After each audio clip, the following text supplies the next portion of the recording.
89 ده قلت للعيبه يعني لما ناكل جول هقول لكم يلا ننسحب نمشي. كانت لعبه ناقصه يوميها وادفع 2000 جنيه غرامه ان سحبت الفرقه وما تعبياش جوان يعني.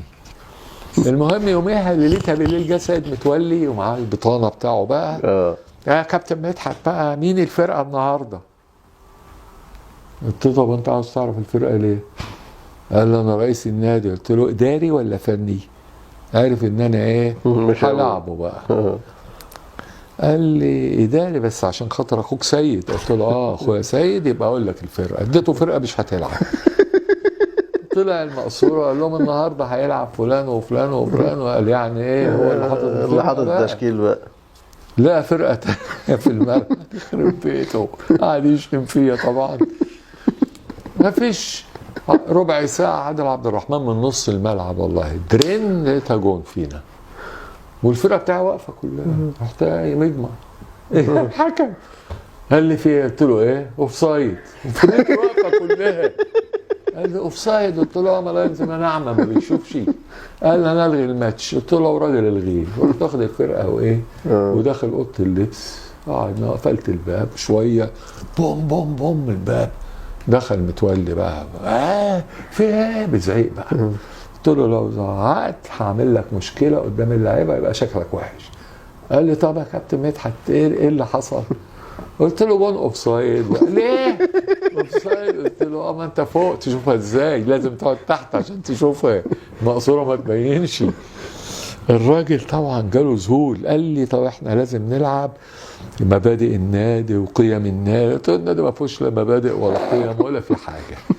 قال لي طبعا عشان خاطر اخوك سيد. قلت له بالادب ممكن. شاهدت اللعيبه عليه قلت لهم لو حصل حاجه في الماتش هو المسؤول. قالوا خلاص يا كابتن. نزلنا ونزل معايا بقى الملعب قعد. يوم طلعت منصور كنت لعبت وفرود انا راح جايب جون بقينا 1-1.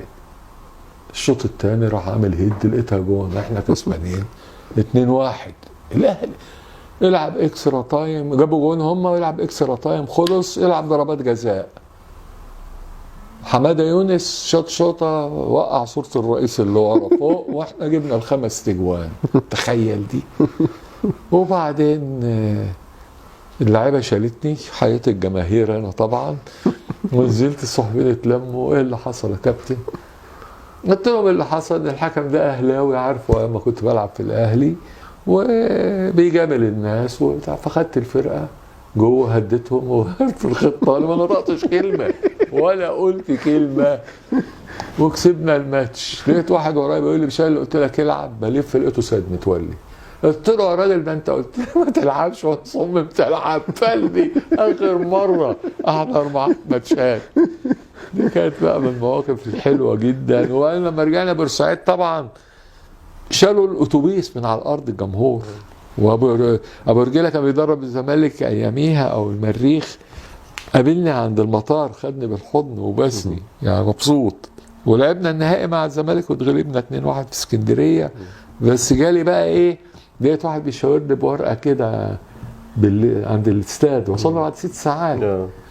لقيته تلغراف ايقاف مدحت فقوسه 6 شهور عشان سحب الفرقه. وكان الجويني رئيس النادي وقتها.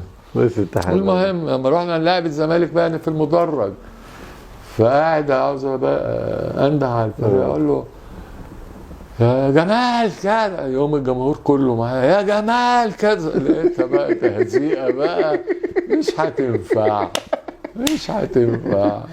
يا فلان اللي هم يا فلان يخرب بيتني. اتغلبنا 2-1 يوميها. لا ذكريات ذكريات خطيرة طبعا.